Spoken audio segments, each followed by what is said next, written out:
Hi everyone, my name is Diana McAlintal. And I'm Nick Wagner. And we are coming to you from the Team Initiation Headquarters to tell you about an exciting 4-week speaker series that's coming up. So this speaker series is going to start on October 30th. That's in just a few weeks. And what we're going to be focusing on is the new translation of the Order of Christian Initiation of Adults. We've been talking about that for, it feels like, a couple of years now, but this is a really exciting moment because the publishers have the final copy in hand, and I think they may even have printed the copies and have them in their warehouses, but they're not allowed to ship them until November 1st. So you can order them right now, and you'll be first on the list to get them when they can ship on November 1st. Yes, and so during the month of November, we'll all get to look through the actual book itself. And then if you are planning on celebrating one of the rituals, one of the rites of the Catechumenate, after December 1st, you can begin using the new translation that is either in English or in Spanish for the United States of America. Yeah. All of this is for the U.S. Just to clarify, you can't celebrate them once you get the book. It's between November 1st and December 1st, you still have to use the old translation. But December 1st, you can start using the new translation. If you are scheduled to celebrate a rite between now and December 1st, what you would do is use your current translation. Use the quote-unquote old translation of the rite until December 1st. Now, you don't even have to use it starting December 1st. You can wait until the must-use date, which is Ash Wednesday 2025. I think that is March 5th it's around there, yeah. Yes. So in that window between beginning of December and beginning of March, you can use either translation. All right. So this 4-week speaker series is going to be really important because it's leading up to these important dates where we're all going to start being able to look at the actual text together and smell the new book smell that you all get with those new books. But it will really help you with these 4 online gatherings because we're going to look at the building blocks of the catechumenate. So the first of those building blocks is the national statutes. Now, national statutes are kind of just what they say they are. They're rules and regulations for the nation, in this case, the nation of the United States of America. So if you're in Canada, Australia, or the UK, these statutes don't directly apply to you. But the statutes are sort of a restatement or a pastoral statement of what's in canon law. And canon law is universal, so they'll be helpful to you even if you're not in the United States. Mm-hmm, mm-hmm. And you can find the current national statutes for the United States in your current translation, in your current ritual book. Turn to the back of your book, you'll see them there. In the new ritual text, the bishops were really smart because they wanted to make sure everyone saw these national statutes. Folks don't even know really they exist in the current translation. So they're going to be in the front of the book. And so you'll see what those are, but you can actually see them now. Yeah, so as I said, this begins on October 30th, and we're not going to have books in our hands because they can't have shipped yet. But the national statutes are online. They're online right now. So if you Google national statutes, OCIA, you'll find them. And we're going to use an online version, which we can all look at on our web browsers on October 30th when we have this discussion. Yes. And so that's the first building block. We have an amazing speaker who is going to lead us through each of these national statutes. I think there's something like 18 of them, and nothing in the national statutes is sort of brand new. But it does clarify some practices that we want to focus on. Yeah. And so who's our speaker? Our speaker for the national statutes is going to be Dr. Donna Eschenauer. And Donna was with us for our speaker series that we did this past summer, and she got rave reviews. And if you were there, you could just feel how excited she is about the catechumenate and the catechumenate process. So we're very happy to have her back for this conversation. And not just rave reviews from the participants from our summer speaker series, but she herself, she loved the experience of being able to connect with the team initiation community in such a great way, easy way, that she participated in all the other speaker series gatherings the following weeks. And so she is just on fire with this entire topic. And Donna is a professor. She's a teacher, and you could just feel that. She's really good at breaking all this down in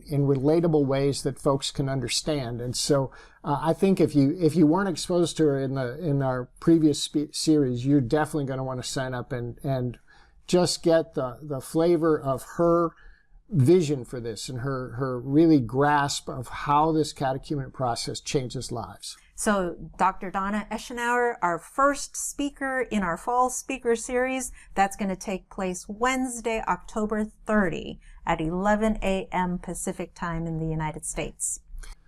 So our second building block for this process, we're going to talk about that on November 6th, a week later at the same time, 11 a.m. Pacific time.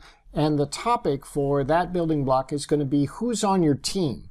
So to carry out this process, it's not a Lone Ranger kind of job. You're going to need a lot of help to do this process. And it's really interesting because the rite itself doesn't really talk about a team per se. You won't find in the index or the table of contents anything about the catechumenate team. But there is a way to kind of derive and understand what the rite intends by a team, or what you need to do to assemble a team in your parish. Yes, and so whether or not you have the new translation in your hands, you can find what the church talks about as a quote-unquote team, even though they don't use the word, in paragraph 9 and afterwards. So start at paragraph 9, and it says that the number one team member that you need is your assembly, right? So because that is who is going to be initiating. And then from there, you have specific ministries, the priest or the deacon, the catechist, the sponsor, the godparents. Did you know that there's a difference between sponsor and godparents? It's in the rite. So we're going to be taking a look at all of those kinds of things that the church gives us in terms of who should be doing this ministry. And the person who's going to lead us in looking at who needs to be on our initiation team is John McGlynn. He is familiar to many of our team initiation community because he's been writing on the team initiation blog for several years now from his own experience of helping his parish move from a kind of 9-month school model, sort of Lone Ranger kind of ministry of initiation to moving to a more assembly parish-centered model that goes year-round. And he wrote a book, right? You want to hold up the book there? John's name is probably familiar to a lot of you if you've been reading the articles on our website because he wrote a bunch of them. Mm-hmm. And a couple years ago, we asked him to take those articles and kind of supplement them and assemble them into a book, which he did. Yes. And the title is Your Roadmap to a Conversion-Centered Catechumenate. And this is really all John's knowledge over a few decades of leading this ministry in his parish. The really great thing about John is he's coming from a wealth of experience of having done this in the trenches week after week after week after week. And he's put that all down between these book covers to help us understand the pitfalls and the successes that we can have if we really, as Diana said, move from a school model to a conversion center model of catechumenate. So be sure that you reserve that date, November 6, 2024, for the second of our 4-week speaker series, looking at that date, looking at who needs to be on our initiation teams. We're going to do that with John McGlynn. So our next building block is going to take place a week later, November 13th, same time, 11 o'clock Pacific time. And that building block is going to focus on the rites that are embedded in the catechumenate for the unbaptized. So this is really important because the rites for the baptized are derived and modeled on the rites for the unbaptized. So we really have to understand clearly what the rites for the unbaptized are and how to celebrate them and what the theology and thinking is behind them, how they flow one to another. They kind of build upon one another. The rites themselves are part of the catechetical process that forms the catechumens and prepares them for initiation. There's just a whole lot to unpack in understanding how these rites work. Mm-hmm.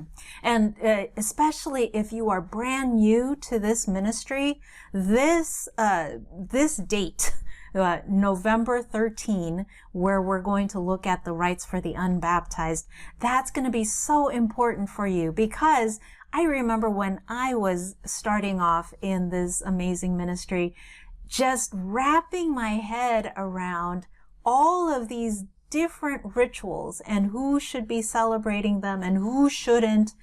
One of the things that we often make a mistake about is that we put everyone into the same ritual, and the church is really clear that not everyone should be celebrating these rites for the unbaptized. And so the person who is going to help us take a look at those rites for the unbaptized is another amazing speaker, and you probably know about her if you've gone on any formation gatherings throughout the country. Her name is Dr. Dolores Martinez. She is currently the liturgy, the Office of Worship Director of Office of Worship, for San Antonio. But that's as we're doing this video. By the time she's speaking with us, I think she'll be retired. She just announced her retirement. But she is an amazing liturgist and musician, and she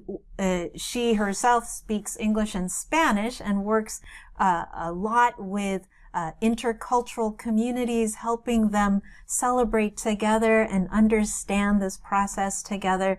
She has been doing this ministry for years and years and years, and I learned from her at her side, working on different conferences. And so she is going to be the one to help us take a look at the rites for the unbaptized, and that's going to be on Wednesday, November 13, over at teaminitiation.com. Then we're going to wrap up with the final building block 1 week later on November 20th, same time, 11 a.m. Pacific time. And the topic there, you could probably figure it out by now, is going to be the rites for the baptized. So once we've got the grounding and understanding of how the rites for the unbaptized work, we're going to then springboard off of that to look at how the rites for the baptized are developed and how they're different from the rites for the unbaptized. And the thing about the rites for the baptized is they're a lot more flexible and optional than the rites for the unbaptized. And we're going to find out why that is. And we're going to look at the differences between the different kinds of baptized candidates that we have, because not all baptized candidates are created equal. There are different places on their journey of formation. There are different places on their sacramental journey, and all that has to be accounted for when we try to decide which rites we're going to celebrate with them and how we're going to celebrate them. And so if you're brand new, you definitely want to come to this, because as most of us know in the United States, most of the people who come to us seeking the rites of initiation are already baptized, whether baptized in the Catholic tradition or in another Christian tradition. So we have to really understand in our bones who belongs where and what rites are appropriate for them. And if you've been doing this ministry for a while, you want to make sure that you've been on the right track and maybe assess whether or not you've been doing the ritual as the church calls for, or if we've kind of accumulated some habits that maybe this new translation time is a good time to shed some of those habits that we want to get rid of. The person who is going to help us navigate through this mire of rituals and rites and different kinds of people is an amazing speaker. You are going to be just so blown away. All of our speakers are wonderful, but this one, I'm just so excited to have a conversation with him. Reverend Dr. Paul Turner, who is a priest of the Diocese of Kansas City, right? Yes. Kansas City. And he is like a machine. He writes a book, I think, every week, and it's published because he's always constantly revealing his latest book on Facebook. And I'm just like, wow, when does he ever get to sleep? But his latest because is on the baptized, Yes. the rites for the baptized in the Catechumenate. So that's why he's on. We slotted him for this topic because he's just finished doing a whole bunch of research and writing around this. So he's got a lot to say to us. Yes, and so Father Paul will be able to speak to us not only about the rites, but also if you're a priest, a deacon who preside at these rites, you're going to want to be there because Father Paul also has written about how celebrants can do these rites better. And he has kind of the front row perspective on his own experience of being the celebrant for these rituals in his own parishes. So make sure you sign up for that fourth of our 4-week speaker series on the building blocks of the Catechumenate with Father Paul Turner. That's going to be November 20, 2024. Now, this speaker series is going to be available only to team initiation members. So if you're not a member yet, you're going to want to sign up for this and sign up for membership so that you can have access to all these speakers. If you're already a member, it's already available to you. You just need to keep watching the newsletter for announcements for the link to sign in with. And it'll be there for you. And we're going to record them all. They're there for you as long as you're a member. You'll have access to them. So certainly sign up for membership if you're not already a member. You can do that by going to teaminitiation.com, and you'll see the links there to become a member. So just to summarize, speaker series coming up starting October 30, 2024. We're going to look at the 4 building blocks of the Catechumenate. We're starting with Dr. Donna Eschenauer, and she's going to help us look at the national statutes of the Catechumenate for the United States of America. Week 2, we're going to look at the team members that you need with John McGlynn. Week 3, we're going to take a look at the rites for the unbaptized with Dr. Dolores Martinez. And finally, week 4, we're going to look at the rites for the baptized with Father Paul Turner. So make sure you sign up because, as we say, team initiation members get more. So become a team initiation member. You will not regret it. It will be worth every single penny because you're going to get not just access to these gatherings live, but you'll get the recording and the recording of all of our training. You'll get the recording of last summer's speaker series as well. All of our webinars. Yep, all of our courses that we have online. I think we've got, 8 courses or so. All our video marathons. Yep. And if you know team initiation, you know that it really kind of doesn't matter what the translation is because we focus on the principles. We focus on the things that will never change in the way that we initiate people into the body of Christ. And so wherever you are in the world, what we can offer you for members will help you in the ministry that you do. So thanks very much, everyone. We look forward to seeing you. Thank you. My name is Diana McAlinton. And I'm Nick Wagner. Thanks so much.